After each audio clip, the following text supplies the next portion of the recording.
បាទសូមជម្រាបសួរពុកម៉ែបងប្អូនអរគ្នាបញ្ញរដ្ឋ Official បានវិលត្រឡប់មកវិញជាមួយនឹងវីដេអូថ្មីទៀតហើយដែលថ្ងៃនេះខ្ញុំចង់ចែកម្លែកwebsite មួយសម្រាប់បងប្អូន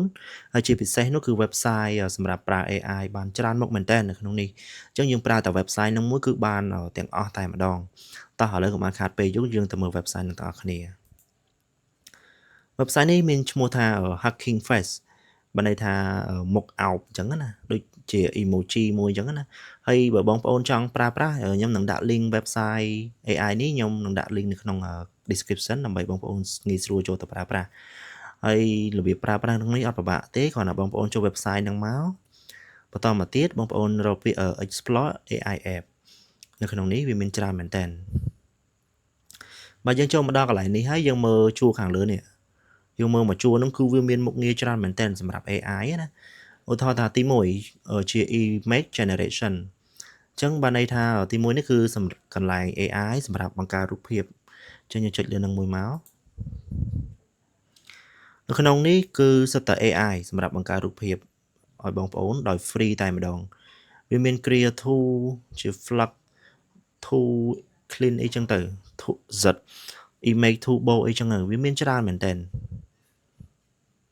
Nano Banana Pro ក៏នៅក្នុងនេះដែរឥឡូវយើងសាក Nano Banana Pro មួយមកនេះគឺជា AI មួយដែលផលិតរូបភាពដោយ free ហើយវាមានមុខងារច្រើនមែនតើបានន័យថាគឺគេបញ្ចូល AI ច្រើនមែនតើឡើង2លានមុខជាងនៅក្នុងហ្នឹងអញ្ចឹងណាបងប្អូន website មួយនេះគឺចំណេញមែនតើមិនចាំបាច់បងប្អូនដើររក website AI ផ្សេងទេអធិស្ឋានមែនតើបងប្អូនដោយសារតែអ៊ីនធឺណិតខ្ញុំគឺវាយឺតខ្លាំងមែនតើដឹងថាវាមិនហ្នឹងតោះឥឡូវយើងចូលមកមើលwebsite ផ្សេងទៅ image generate អីចឹងទៅនេះអូខេអានេះគឺវាចេញបាទចឹងចូលមកគឺវាមានតម្រងខុសគ្នាវាអត់ដូចគ្នាទាំងអស់ទេបងប្អូន website AI ខ្លះគឺវាងាយស្រួលប្រើ AI ខ្លះក៏វាពិបាកប្រើដែរអញ្ចឹងអាស្រ័យលើបងប្អូនទេបើបងប្អូនចង់ប្រើមួយណាក៏ប្រើទៅតែនេះគឺយើងមក review ត្រួសទេយើងមិនបានជាលម្អិតអីទេហើយនៅក្នុងនោះគឺវាមាន website ច្រើនទៀតសម្រាប់ឲ្យយើងបញ្ចូល prompt negative prompt បានន័យថាយើង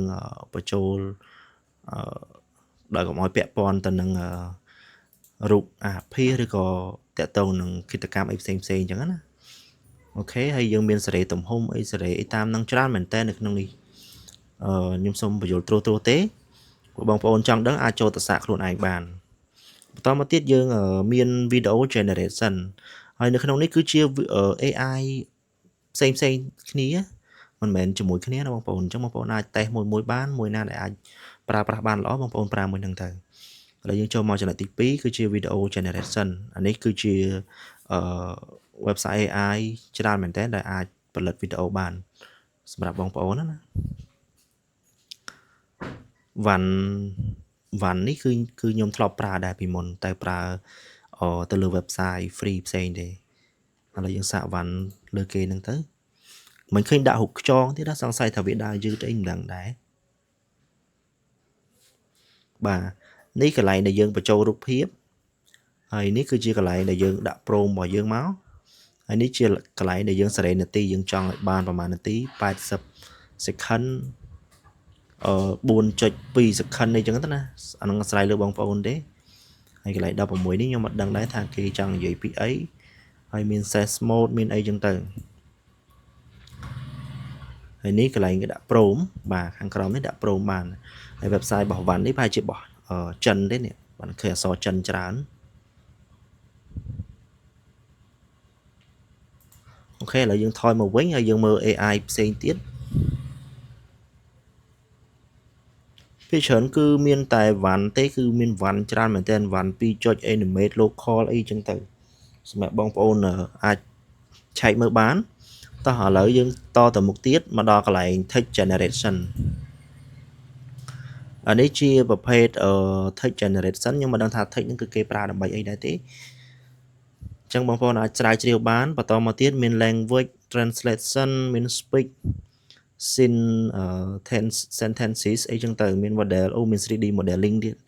ពិតជាល្អមែនទែនសម្រាប់អ្នកធ្វើ 3D modeling ចង់ធ្វើតាម AI នេះគឺវាមាននៅក្នុងនឹងស្រាប់តែម្ដងជារួមទៅមានតែ website នេះមួយគឺមានគ្រប់យ៉ាងតែម្ដង AI នៅក្នុងនេះគឺមានច្រើនតែម្ដងមាន music generation ដែរអានេះបើតាមខ្ញុំដឹងគឺគេល្បីទៅលើ Suno ប៉ុន្តែក្នុងនេះវាមានក្រៅពី Suno គឺមានច្រើនទៀតមាន Dream1 មាន Foundation មាន Delimiter Demo មាន Kala ណាអញ្ចឹងទៅអញ្ចឹងអាស្រ័យលើបងប្អូនស្រាវជ្រាវទេថាមួយណាអាចប្រើល្អបងប្អូនអាចប្រើមួយហ្នឹងទៅខ្ញុំគិតថា website នេះវាល្អខ្លាំងសម្រាប់អ្នកដែលគាត់ចង់ចូលចិត្តស្រាវជ្រាវបែប AI ថ្មីអញ្ចឹងណាអាចចូលមក website មួយនេះបាន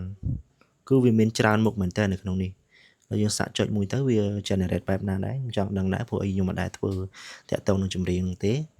បាទកន្លែងនេះគឺគេឲ្យយើង describe យក music បានន័យថាឲ្យយើងពណ៌នានិយាយរ៉ាយរ៉ាប់អំពីចម្រៀងរបស់យើងអញ្ចឹងណាឬក៏វាមាន flow មាន verse អីគេអញ្ចឹងទៅហើយកន្លែងនេះដែលយើង upload បាទ melody របស់យើងចូលទៅដើម្បីឲ្យចម្រៀងហ្នឹងវាច្រៀងតាម melody របស់យើងអីចឹងទៅហើយនេះគឺជាឧទាហរណ៍ example របស់គេនៅខាងក្រោមនេះមានដូចជាបទចំនួន80អីចឹងទៅក៏មានដែរល្អមែនតើ website នេះល្អគឺមានតែ website ហ្នឹងមួយគឺមានគ្រប់ហ្មងបងប្អូនចង់ធ្វើរូបភាពវីដេអូ text បកប្រែ speech អីផ្សេងបាទគឺមានច្រើនមែនតើជាពិសេស 3D នេះក៏ខ្ញុំចង់សាកដែរអញ្ចឹងពេលតនេបន្តិចខ្ញុំនឹងសាកតើវាល្អប៉ុណ្ណាដែរអញ្ចឹងណាតើឥឡូវយើងតទៅមុខទៀតកុំឲ្យខាតពេលយើងច្រើនហើយមាន image editing ទៀតអូមានច្រើនណា question answering អូនេះសម្រាប់អ្នកសរសេរកូដបាទសរសេរកូដក៏ល្អដែរសម្រាប់អ្នកសរសេរកូដដើម្បីធ្វើជាកម្មវិធីធ្វើជា tool ដើម្បីយកទៅចែកចាយលក់បន្តសម្រាប់អ្នកប្រើប្រាស់ធ្វើ MMO ឬក៏ធ្វើជាវីដេអូផ្សេងបាទកន្លែងនេះគឺមានកូដសម្រាប់ generate ធ្វើកម្មវិធីដែរមានច្រើនមែនទែនអូមាន voice cloning ទៀតvoice clone នេះខ្ញុំប្រាប់នៅក្នុងវីដេអូមុនហើយគឺយើងមាន3 website សម្រាប់ធ្វើ voice cloning ដល់ពេលឥឡូវនេះគឺមិនមែន3 website ទេបងប្អូននៅក្នុងនេះគឺមាន AI ច្រើនដែលអាចធ្វើ voice cloning បានអញ្ចឹងណាអញ្ចឹងយើងអាចមកចូលមក check ក្នុងនេះបន្តទៀតបានគឺវាមានច្រើនមែនទែនមិនមែនតែប៉ុណ្្នឹងទេអ្នកវាមានដល់1 2 3 4 5ទៀតនៅខាងក្រោមហ្នឹងបាទអញ្ចឹងបងប្អូនអាចស្រាវជ្រាវខ្លួនឯងបានឥឡូវយើងបន្តទៅទៀតមាន background removal ទៀតអានេះគឺរូបភាពយើងចង់ remove background ចេញណាវាមាន website AI ច្រើនដែលវាជួយ remove background របស់យើងបាន upscale រូបភាពបាទ website នេះគឺសម្រាប់អ្នក design ត្រូវហើយអញ្ចឹងរូបភាពអត់ច្បាស់អីហ្នឹងគឺអាចយកមកតម្លើង scale បានន័យថាតម្លើងគុណភាពច្បាស់ឲ្យរូបភាពបានអូក្នុងនេះមានច្រើនមែនតើបាទខ្ញុំមើលអត់ទេបាទគឺវាប្លែកមែនទែនសូម្បីតែខ្ញុំក៏ខ្ញុំអត់តន់ស្រាវជ្រាវអស់ដែរតែក្នុងហ្នឹងគឺវាជួយធ្វើឲ្យបានច្រើនអញ្ចឹងណាមាន face recognition ទៀត post estimation ទៀតមានច្រើនមែនទែនដល់ថ្នាក់ថាយើងហួសចិត្តហើយក៏មិនដឹងថាវាអាចជួយយើងបានដល់កម្រិតហ្នឹងណាវាល្អខ្លាំងមែនទែនអញ្ចឹងបើសិនជាបងប្អូនគិតថា website មួយនេះវាល្អសម្រាប់បងប្អូនហើយវាមានប្រយោជន៍សម្រាប់បងប្អូនកុំភ្លេចជួយចូល comment ម្នាក់មួយទៅបើសិនជាមានចម្ងល់តាក់ទងនឹង website មួយនេះយើងនឹងជួយគ្នាដោះស្រាយនៅក្នុងវីដេអូក្រោយអញ្ចឹងណាអញ្ចឹងថ្ងៃនេះបញ្ញរិទ្ធ official មកចែកម្លែក website តែប៉ុណ្្នឹងទេបើសិនជាមានអីថ្មីយើងចាំជួបគ្នានៅវីដេអូក្រោយបន្តទៀតអញ្ចឹងបើសិនជាពេញចិត្តវីដេអូមួយនេះកុំភ្លេចចុច like subscribe ដាក់សញ្ញាកណ្ដឹងចុច share ម្នាក់មួយផងបាទជួបគ្នានៅវីដេអូក្រោយបាយបាយ